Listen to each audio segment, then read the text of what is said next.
وعلى آله وصحبه أجمعين أما بعد فأعوذ بالله من الشيطان الرجيم بسم الله الرحمن الرحيم شهر رمضان الذي أنزل فيه القرآن وقال تعالى يا أيها الذين آمنوا كتب عليكم الصيام كما كتب على الذين من قبلكم لعلكم تتقون وقال النبي صلى الله عليه وسلم من قام رمضان إيمانا واحتسابا غفر له ما تقدم من ذنبه وقال النبي صلى الله عليه وسلم من صام رمضان غفر له ما تقدم من ذنبه أو كما قال۔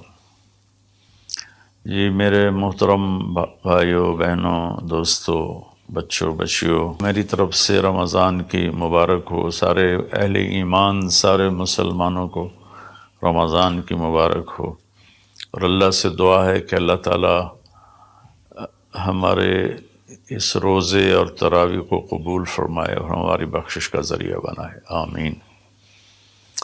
کئی سالوں سے یہ معمول چل رہا ہے کہ رمضان میں قرآن کا کچھ خلاصہ وہ بیان کر دیا جائے۔ 1.25 پارہ پڑھا جاتا ہے، رات ہم نے 1.5 پارہ سنا، تو سارے کا تو خلاصہ مشکل ہوتا ہے، تو کچھ اس میں سے جو اللہ تعالیٰ دل میں ڈالے گا وہ میں عرض کر دوں گا۔ سب سے پہلی بات یہ ہے کہ یہ قرآن کیا ہے، یہ کتاب کیا ہے؟ تو اللہ تعالیٰ یہ کس نے اتاری ہے، اس کا مقصد کیا ہے؟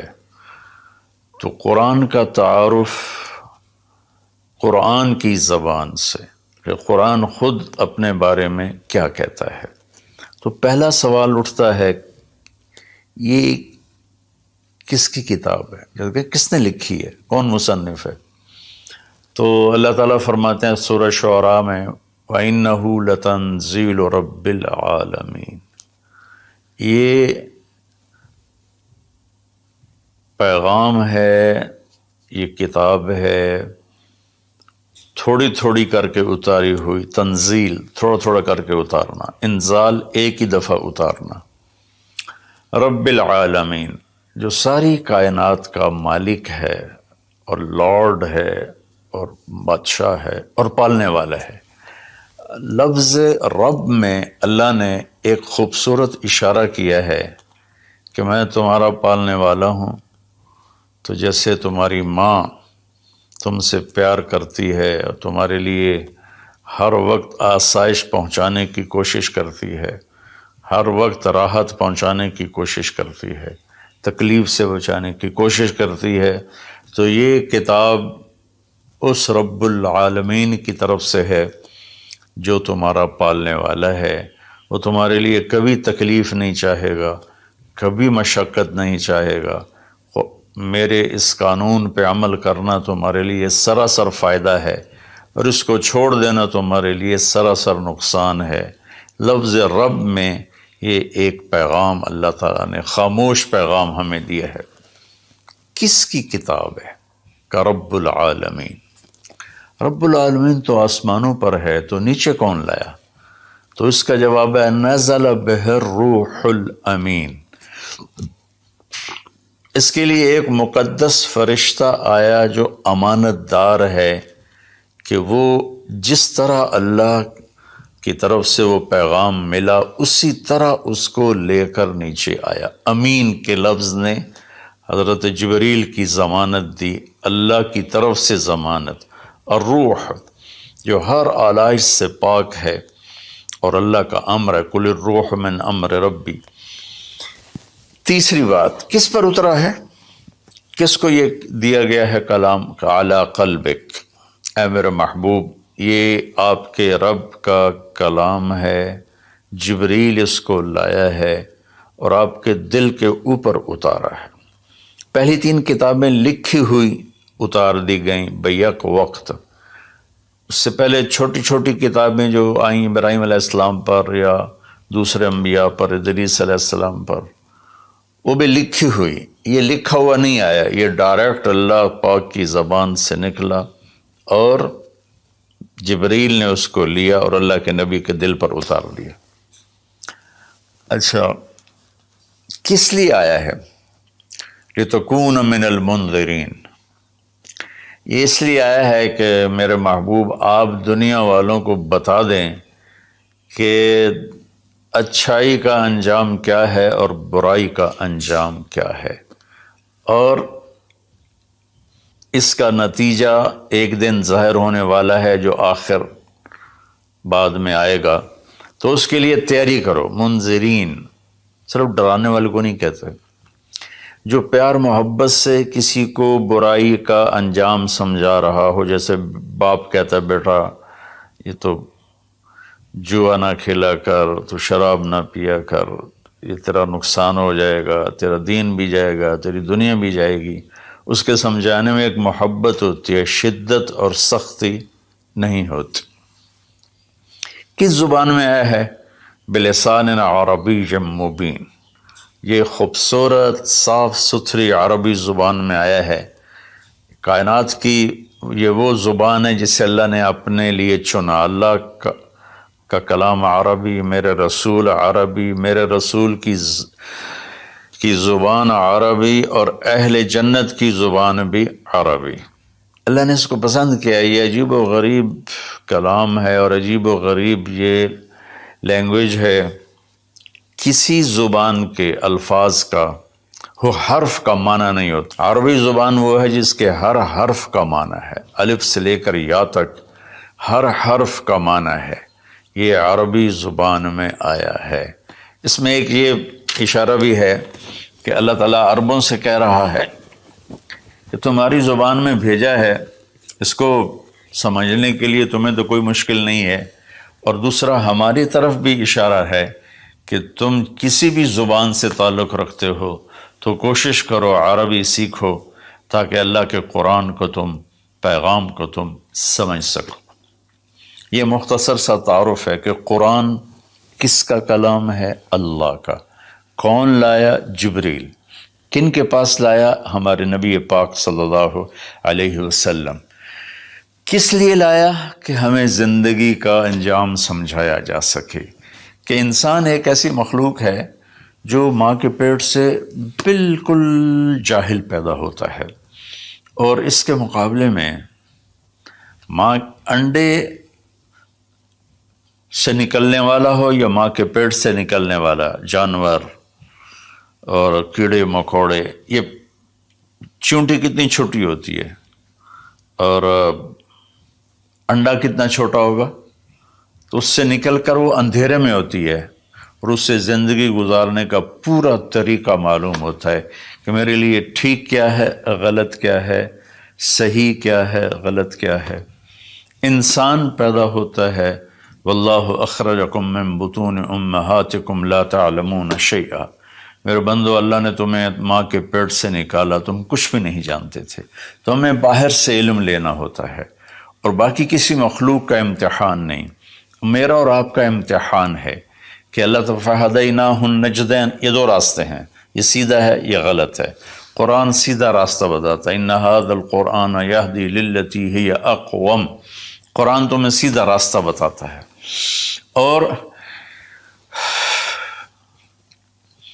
شیطان کیا کرتا ہے؟ وہ ہمیں غلط راستہ بتاتا ہے، وہ ہمیں یجادلوکم وَإِنَّ الشَّیَاطِینَ لَیُوحُونَ إِلیٰ أَوْلِیَائِہِمْ، کہ یہ شیطان کی بھی وحی چلتی ہے جو اس لیے ہوتی ہے کہ لِتَکُونُوا مِنْ أَصْحَابِ السَّعِیرِ، کہ تم جہنم میں جا کے گر جاؤ، چلے جاؤ۔ تو اس لیے اس قرآن کا سیکھنا، چلو ہم عربی تو نہیں سیکھ سکتے ہیں، عمر کا ایک ایسا حصہ، لیکن اس کا ترجمہ پڑھ سکتے ہیں۔ ہر مکتب فکر کے علماء نے ترجمہ کیا ہوا ہے، تو وہ ترجمہ تھوڑا تھوڑا پڑھیں تو انشاءاللہ ہمیں پتہ چلے گا کہ اللہ ہم سے کیا کہتے ہیں۔ پھر اس قرآن کا مقصود کیا ہے؟ وہ ہدایت ہے۔ الف لام میم ذالک الکتاب لا ریب فیہ ھدی للمتقین، یہ کتاب کی پہلے اللہ نے ضمانت دی کہ یہ ہر شک و شبہ سے بالا تر کتاب ہے۔ دنیا میں کوئی یہ دعویٰ نہیں کر سکتا، نہ بولنے والا نہ لکھنے والا۔ انبیاء کے سوا بڑے سے بڑا علامہ ہو بولنے میں خطا کھائے گا، بڑے سے بڑا علامہ ہو لکھنے میں خطا کھائے گا۔ صرف میرے رب کا انبیاء اور میرے رب کا کلام ہر خطا سے پاک ہے۔ تو یہ کس لیے ہے؟ ہدن للمتقین، یہ ہدایت ہے۔ ہدا یہ جو کہ عربی زبان ان کی تھی، تو اللہ تعالیٰ نے انہی کی، سبحان اللہ، انہی کے استعمال کے مطابق جب قرآن کو اتارا تو وہ ہل کے رہ گئے۔ ہدا ویسے تو کہ سیدھا راستہ، لیکن ہدا اس چٹان کو کہتے ہیں جو سمندر میں ابھری ہوئی ہو، پانی سے باہر نکلی ہوئی۔ سمندر کے اندر بے شمار پہاڑ ہیں جو ہمارے زمینی پہاڑوں سے زیادہ ہیں، تو کہیں کہیں وہ اوپر نکل آتے ہیں، اور ان پر جب سورج کی چمک پڑتی ہے تو وہ چوٹیاں روشن ہو جاتی ہیں۔ اس روشن چوٹی کو عرب جب سفر کرتے تھے یا دوسرے بھی جب بحری سفر کرتے تھے تو ان کو نشانی بناتے تھے کہ یہ پہاڑ کی چوٹی فلاں جگہ کا پتہ بتاتی ہے، یا سمجھیے جدہ کا پتہ بتاتی ہے، یہ یمبو کا پتہ بتاتی ہے، یہ خلیج عقبہ کا پتہ بتاتی ہے۔ ایک مثال دے رہا ہوں۔ تو ہدا اس پہاڑ کی چوٹی کو کہتے ہیں جس کو دیکھ کر بحری جہاز اپنی سمت اور راستے کو صحیح کرتے تھے اور منزل تک پہنچتے تھے۔ تو اللہ نے اس کتاب کو ہدا فرمایا ہے کہ انسانی سمندر میں، انسانی زندگی کی کشتی کے لیے، میں پھر دہراتا ہوں، انسانیت کے سمندر میں انسانی زندگی کی کشتی کے لیے یہ جو قرآن ہے، یہ وہ چوٹی ہے پہاڑ کی جس سے تم راستہ پاتے ہو اور جس سے تم اپنی منزل تک پہنچتے ہو۔ ایک مقصد تو اس کا یہ ہے کہ مجھے کیا کرنا ہے قرآن بتائے گا، کیا نہیں کرنا قرآن بتائے گا۔ جو کہا گیا وہ کر لو، جس سے روکا ہے وہ چھوڑ دو۔ دوسرا، قرآن کا مقصود کیا ہے؟ ھذا بلاغ للناس، یہ پیغام ہے لوگوں کو پہنچانے کے لیے، جس کو امت آج بھلا چکی ہے۔ مدت ہوئی صیاد نے چھوڑا بھی تو کیا، تاب پرواز نہیں راہ چمن یاد نہیں۔ مدت ہوئی، پرندہ پنجرے میں بند تھا، جب شکاری نے اس کو کھولا پنجرے کا دروازہ اور کہا کہ جاؤ آزاد ہو، تو وہ کہتا ہے تاب پرواز نہیں، میں اڑ نہیں سکتا، تم بہت چھوٹی عمر میں مجھے پکڑ کے لائے تھے میرے گھونسلے سے، راہ چمن یاد نہیں، اور مجھے راستہ بھی معلوم نہیں کہ میرا گھونسلہ کس چمن میں تھا، کس درخت پہ تھا، کس شاخ پہ تھا، میں کچھ نہیں کر سکتا۔ اس وقت امت خواہشات کے پنجرے میں اس طرح بند ہوئی ہے کہ راہ چمن یاد نہیں، تاب پرواز نہیں، راہ چمن یاد نہیں، کہ اللہ تعالیٰ نے ہمیں یہ سورہ ابراہیم کے آخر میں ھذا بلاغ للناس، یہ لہجہ ہے قرآن کا، یہاں ھذا بلاغ للناس، یہ پیغام ہے لوگوں کو پہنچانے کے لیے، وَلِيُنذَرُوا بِهِ، تاکہ انہیں خبردار کیا جا سکے، وَلِيَعْلَمُوا، تاکہ وہ جان لیں، أَنَّمَا هُوَ إِلَٰهٌ وَاحِدٌ وَلِيَذَّكَّرَ أُولُو الْأَلْبَابِ، کہ ایک ہی اللہ ہے، ایک ہی معبود ہے، ایک ہی الہ ہے، ایک ہی مدد کے قابل، ایک ہی پکارے جانے کے قابل، ایک ہی ہے جس کو پکارنا بھی ہے، بلانا بھی ہے، مانگنا بھی ہے، جھولی بھی پھیلانی ہے۔ یہ اس کا دوسرا مقصد ہے۔ اس امت کو ایسا نبی ملا جس کے بعد کوئی نبی نہیں آئے گا، کوئی نبی نہیں آئے گا۔ نبی اللہ بھیجتا ہے، خود بخود کو انسان نبوت کا دعویٰ کرے تو اس سے وہ نبی نہیں بنتا ہے، تو نبی اللہ بھیجتا ہے اور اللہ پسند کرتا ہے۔ تو ہمارے نبی آخری ہیں، لہٰذا اس کتاب کا پیغام دنیا کو پہنچانا ہم سب کے ذمہ ہے کہ ہم انہیں بتائیں کہ بھائیو آگے ایک زندگی آ رہی ہے۔ دو باتیں ہو گئیں۔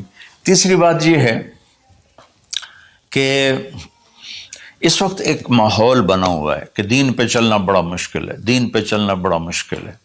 تو اللہ تعالیٰ نے بسم اللہ الرحمن الرحیم، یہاں سے اللہ نے تسلی دینی شروع کی کہ میں شروع کرتا ہوں اس اللہ کے نام سے جو رحمان بھی ہے رحیم بھی ہے، مہربان ہے، نہایت رحم کرنے والا ہے. تو پہلا ہی جملہ بتاتا ہے کہ جو رحمان و رحیم ہو وہ کوئی ڈنڈے سوٹے کا قانون تو نہیں بنائے گا، بہت نرم سا بنائے گا، ہماری فطرت کے مطابق بنائے گا.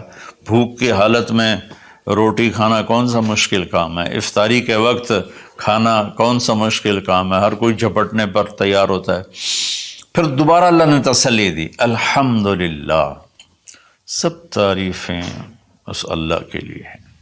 حمد اور مدح یہ قرآن کے دو لفظ ہیں. حمد ہے وہ تعریف جس کے وہ لائق ہے، اور مدح میں خوش آمد ہے. آپ نے فرمایا یا معاذ ایاک والتمادح فإنہ الذبح، معاذ خوش آمد کرنے سے بچنا یہ ذبح کر دینے والی چیز ہے. تو اللہ تعالیٰ نے کہا سب تعریفیں تیرے اللہ کی. اور اللہ کے صفاتی نام 99 ترمذی شریف میں ہیں، لیکن وہ 99 نام صرف نہیں ہے، بلکہ جیسے اللہ اپنی ذات میں لامحدود ہے تو اس کی نام بھی لامحدود ہیں، لیکن ذاتی نام جو ہے وہ اللہ ہے. اللہ میرے بر صغیر میں خدا بولا جاتا ہے عام طور پہ، اہل علم بھی یہی بولتے ہیں، عام لوگ بھی یہی بولتے ہیں. میرا اس سے کوئی اختلاف نہیں ہے کہ یہ نہیں بولنا چاہیے. خدا فارسی کا لفظ ہے، پتہ نہیں کس نے یہ لفظ بنایا، خود آ، وہ جسے کسی نے نہ بنایا ہو اسے خدا کہتے ہیں. لیکن اللہ نے اپنا نام بتایا کہ میرا نام اللہ ہے. تو ترجمہ لفظوں کا نہیں ہوتا، نام کا ترجمہ نہیں ہوتا، ترجمہ عبارات کا ہوتا ہے. میرا نام طارق جمیل ہے، اس کے الفاظ کا مطلب ہے کچھ، لیکن مجھے طارق جمیل کہہ کے پکارا جاتا ہے. اور طارق رات کو آنے والا، اور طارق کھٹکھٹانے والا، میں تو کوئی نہیں کھٹکھٹا رہا. مولانا خوبصورت، جمیل خوبصورت کو کہتے ہیں، نام کا ترجمہ نہیں ہوتا. اس لیے بہتر یہ ہے کہ اللہ کو صرف اللہ کے نام سے پکارا جائے.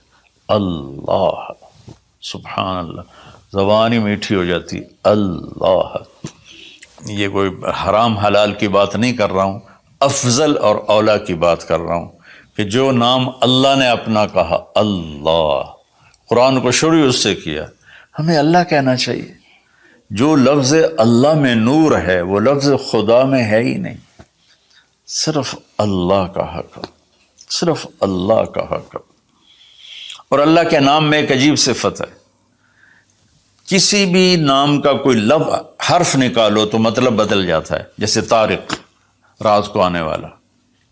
طرق، الف نکال دو، طرق، تو طرق کا مطلب ہے زمین پہ قدم مارنا. طریق سے طرق ہے.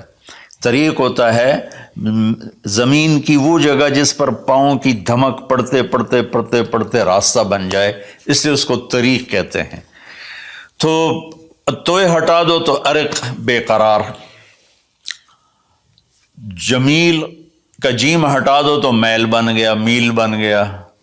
یہ ہٹا دو تو جمل، اونٹ بن گیا.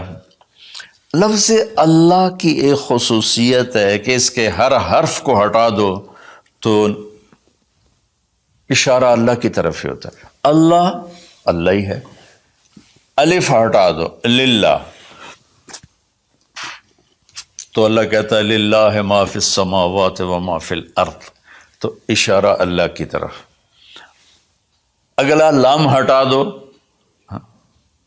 تو بچ جاتا ہے لہو، تو اللہ تعالیٰ کہتا ہے لہو ما فی السماوات و ما فی الارض. پچھلا لام ہٹا دو، الف کے بعد کا لام ہٹایا تو الہ بن گیا، اور آخری لام ہٹایا تو لہو بن، آخری لام ہٹایا تو الہ بنا، اور پہلا ہٹایا تو لہو بنا. تو میرا رب کہتا ہے اللہ، اچھا اللہ، الف ہٹا دو، للہ اللہ، للہ ما فی السماوات و ما فی الارض، پھر لام بھی ہٹا دو، الف بھی ہٹا دیا، لام بھی ہٹا دیا، تو لہو ما فی السماوات و ما فی الارض، پھر آخری لام کو ہٹا کے پہلے لام کو بچا لیا تو وہو الذی فی السماء الہ و فی الارض الہ، اور پھر سب سے عجیب بات کہ سارے حرف ہٹا کر آخری ہے کی پیش کو باقی رکھو نا، تو وہ ہے اللہ لا الہ الا ہو، اللہ لا الہ الا ہو، هو اللہ الذی لا الہ الا ہو، قل هو اللہ احد، هو اللہ الذی لا الہ الا ہو، یہ لہو ما فی السماوات و ما فی الارض۔ تو اللہ تعالیٰ نے ہمیں تسلی دی کہ میں بہت بڑا ہوں۔ اچھا یہ اللہ، یہ جو تو قانون بھیج رہا ہے تو قانون تو بڑے سخت ہوتے ہیں، تو اللہ کہتا رب العالمین، نہیں میں تمہاری ماں سے زیادہ پیار کرنے والا ہوں، میں تم پر ایسے ڈنڈے نہیں چلاؤں گا۔ تو لیکن میرا اللہ کہتا ہے کہ میرا بندہ میں تیری ماں سے 70 گنا کا مطلب 70 نہیں ہوتا، لا محدود درجے میرا پیار ہے۔ پھر تسلی نہیں ہوتی، اللہ تو قرآن تو بھیج رہا ہے، پتہ نہیں ہم عمل کر سکیں گے کہ نہیں کر سکیں گے۔ تو پھر اللہ کہتا ہے الرحمن الرحیم، کیوں ڈر گئے ہو؟ کیوں قرآن کے مطابق دکان نہیں چلاتے، زندگی نہیں گزارتے، جاب نہیں کرتے، زراعت نہیں کرتے، تجارت نہیں کرتے، شادی نہیں کرتے، ساری چیزوں کو بنا لیں، تو کیوں ڈرتے ہو؟ رب العالمین پہلی گارنٹی، الرحمن الرحیم پہلے بسم اللہ سے، پھر دوسری گارنٹی اللہ کہ میں اللہ ہوں، نفع نقصان کا مالک ہوں، پھر رب العالمین تم پر مہربان ہوں، تمہارا پالنے والا ہوں، پھر الرحمن الرحیم کی دوبارہ تکرار ہے، کیوں ڈرتے ہو؟ رحمان بھی ہوں رحیم بھی ہوں۔ اب اللہ نے جزا سزا کا بھی ایک رکھا نا، کہ بہت سے لوگ ہیں جو محبت کی بات جتنی بھی کرو وہ الٹا ہی سوچتے ہیں، تو اس کو دھمکانے کے لیے مالک یوم الدین، پھر یہ بھی یاد رکھنا کہ میرے پاس جزا سزا کا بھی نظام ہے۔ اس کو اللہ تعالیٰ اتنے خوبصورت انداز میں بیان کرتا ہے کہ ہم تو چونکہ عرب نہیں ہیں، لیکن عربی کچھ پڑھی تھوڑی بہت، اللہ نے اس کا ذوق بھی دیا، تو ابھی ساری بات ہو رہی کہ وہ ایسا ہے، وہ ایسا ہے، وہ ایسا ہے، لیکن آگے ہے ایاک نعبد و ایاک نستعین، یا اللہ تیری ہی بندگی کرتے ہیں، تجھی سے مدد مانگتے ہیں۔ تو ایک دم جیسے اللہ سامنے آ گیا ہو، الحمدللہ رب العالمین الرحمن الرحیم، ان الفاظ نے اس طرح کر دیا جیسے اللہ میرے سامنے آ گیا ہے، جیسے کأنک تراہ، جیسے اللہ میرے سامنے آ گیا تو میں کہتا ہوں ایاک نعبد، یا اللہ میں تو تیری ہی بندگی کرتا ہوں، و ایاک نستعین، یا اللہ میں صرف تجھے پکارتا ہوں مدد کے لیے، میں کسی اور کو نہیں پکارتا۔ میرے نبی نے حضرت عبداللہ بن عباس سے فرمایا وَإِذَا سَأَلْتَ فَاسْأَلِ اللَّهِ وَإِذَا اسْتَعَنْتَ فَاسْتَعِنْ بِاللَّهِ، کہ اے بچے، اے میرے یا غلام، اے میرے پیارے چچا زاد بھائی، تو ایسا جب تجھے پکارنا ہو تو اللہ کو پکارنا، مدد کے لیے صرف اللہ ہے جو آتا ہے، اللہ کے سوا کوئی مدد نہیں کر سکتا۔ یہ اسباب کی دنیا ہے، ایک دوسرے سے مدد لینا، تو میرے نبی نے قرضے اٹھائے، میرے نبی نے زرہ پہنی، میرے نبی نے تلوار اٹھائی، لیکن وہ کام جو براہ راست اللہ کے ہاتھ میں ہے، ان میں صرف اللہ کو پکارا جاتا ہے، ان میں صرف اللہ کو پکارا جاتا ہے۔ ایاک نعبد و ایاک نستعین، علماء فرماتے ہیں ساری آسمانی کتابوں کا خلاصہ قرآن ہے، اور قرآن کا خلاصہ سورۃ فاتحہ ہے، اور سورۃ فاتحہ کا خلاصہ ایاک نعبد و ایاک نستعین ہے۔ اے میرے اللہ، یا اللہ، یہ صرف اللہ کے ساتھ ہے اور کسی کے ساتھ نہیں ہے۔ تو پھر اللہ تبارک و تعالیٰ، چونکہ میں نے پہلے شروع میں کہا تھا کہ ہم زندگی گزارنے کا طریقہ نہیں جانتے، تو اللہ نے ہم سے یہ دعا ہم پہ فرض کر دی کہ تم نے یہ مانگنا ہے، جو کہ تم اندھے ہو جاہل ہو، کہو اہدنا، کتنی ضروری ہے اللہ کہتا ہے روٹی مانگو، پانی مانگو، بیوی مانگو، بچے مانگو، جی کپڑے مانگو، زمین مانگو، جائیداد مانگو، صحت مانگو، عزت مانگو، سب کچھ مانگو، لیکن ایک چیز اللہ نے فرض کر دی کہ میرے بندے اگر تو ہدایت کے بغیر مر گیا تو برباد ہو جائے گا، لہذا تم پہ واجب کرتا ہوں، فرض کرتا ہوں کہ اہدنا الصراط المستقیم۔ اہدنا پہلے میں بتا چکا ہوں کہ خدا یا اللہ وہ چٹان دکھا دے جس کو دیکھ کر میری زندگی کی راہیں صحیح جگہ تک مجھے پہنچائیں۔ خدا عرب اس کو سن کے ہل گئے تھے کہ وہ محاورہ سمجھتے تھے، ہم محاورہ نہیں سمجھتے، لیکن عرب کیوں ہل گئے تھے؟ کہتے کیا کمال ہے یار، یہ کیا آدمی کہاں سے بولتا ہے، کیا بولتا ہے۔ وہ تو ابو جہل سے پوچھا اخنس ابن شریک نے، سچ سچ بتا محمد جھوٹے ہیں کہ سچے ہیں؟ کہنے لگا اللہ کی قسم سچے ہیں، پر نہیں مانوں گا، میں بنو ہاشم سے مقابلہ کروں گا، نہیں مانوں گا، سچے ہیں۔ تو اہدنا یا اللہ وہ چٹان دکھا، وہ کیا، وہ قرآن ہے جس کو دیکھ کر میں تجھ تک پہنچ جاؤں۔ صراط سیدھے راستے کو کہتے ہیں، صراط جس پر کسی قسم کا کوئی کھڈا نہ ہو، جیسے موٹر وے۔ اب موٹر وے بنائے تو ہم لوگ اپنے گاؤں سے، ابھی میں گاؤں سے ہی بات کر رہا ہوں، ملتان کے لیے جانا ہو، لاہور، اسلام آباد، فیصل آباد، موٹر وے سے جاتے ہیں۔ صراط موٹر وے کو کہتے ہیں۔ المستقیم جس میں وہ نہ ہو، زیادہ موڑ نہ ہو بلکہ سیدھا ہو۔ الذین انعمت علیہم، نعم اس بوٹی کو کہتے ہیں جو سردی گرمی میں خشک نہیں ہوتی، سدا بہار سرسبز ہوتی ہے۔ تو نعمتاً یا اللہ وہ راستہ دے جس میں ہر چیز ملتی ہو، سبزہ بھی ہو، خوشیاں بھی ہوں، اور اس کے راستے میں کوئی سروس اسٹیشن بھی ہو، اور کھانے پینے کا سامان بھی ہو، کوئی بوفے بھی ہو، اور کوئی جو پیٹرول اسٹیشن بھی ہو۔ آج کی زبان میں کہہ رہا ہوں، یا اللہ وہ راستہ دے جو آباد ہو، جو سرسبز ہو۔ نعم کے اندر یہ معنی موجود ہے، غیر المغضوب علیہم ولا الضالین۔ پھر کہا آمین، زور سے کہو آمین۔ تو میرے رب نے فرمایا کہ یہ مانگو کہ مجھے سیدھی راہ دکھا۔ تو میرے بھائی بہنوں، حضرت علی رضی اللہ تعالیٰ عنہ علیہ السلام کا فرمان ہے کہ اگر میں سورۃ فاتحہ کی تفسیر کروں تو 70 اونٹوں پہ لا دی جائے گی۔ 7 آیات ہیں تو ہر آیت کے لیے 10 اونٹ۔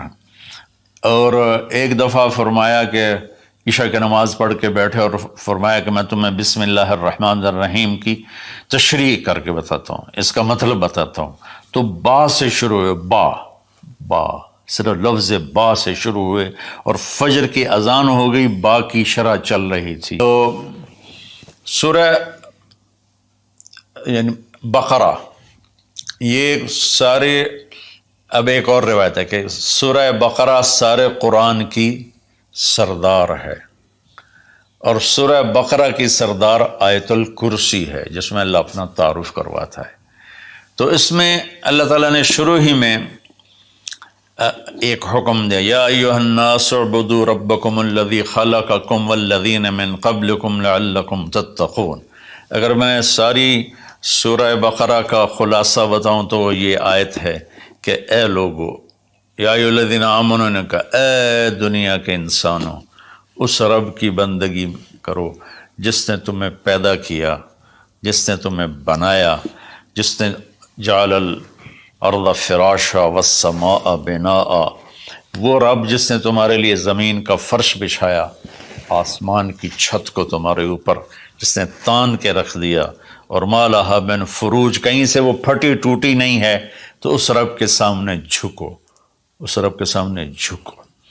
عبدہ اس بوٹی کو کہتے ہیں جو صحرا میں پیدا ہوتی ہے اور ہر وقت سرسبز رہتی ہے، اور اونٹ جب اس کو دیکھ لیتا ہے تو پھر وہ کسی جھاڑی کی طرف نہیں جاتا، سیدھا اس بوٹی کے اوپر جاتا ہے۔ تو میں قربان جاؤں، لفظ عبدہ میں، یہ عبد میں یہ اشارہ ہے، عبادت میں یہ اشارہ ہے کہ میرے بندو، میں تمہارا ایسا رب ہوں کہ تم میرے بغیر رہ نہیں سکتے ہو، تو ایسے میری طرف آؤ جیسے وہ تمہارے اونٹ تو ان کی عزت تھے، ان کا تاج تھے، تو میں تمہیں یہ پیغام دیتا ہوں کہ میرے بن کے چلو، میرے بن کے چلو۔ آخر میں حضرت یعقوب علیہ السلام کا انشاءاللہ سورہ یوسف میں اللہ تعالیٰ نے زندگی تو اس کی تفصیل آئے گی، لیکن یہاں صرف اتنی بات کہ اللہ تعالیٰ نے باپ کے روپ کیسا ہونا چاہیے، ایک باپ کو باپ کیسا ہونا چاہیے، اس میں جو یعقوب علیہ السلام کو فٹ کیا ہے اور کسی نبی کو فٹ نہیں کیا ہے، کہ یعقوب علیہ السلام نے اپنی اولاد جو نافرمان تھی ان کے ساتھ کس طرح زندگی گزاری، جو کھو گئے ان پر کیسے صبر کیا، اور جب وہ دنیا سے جانے لگے تو اس وقت کیا فکر کیا۔ تو مرنے والا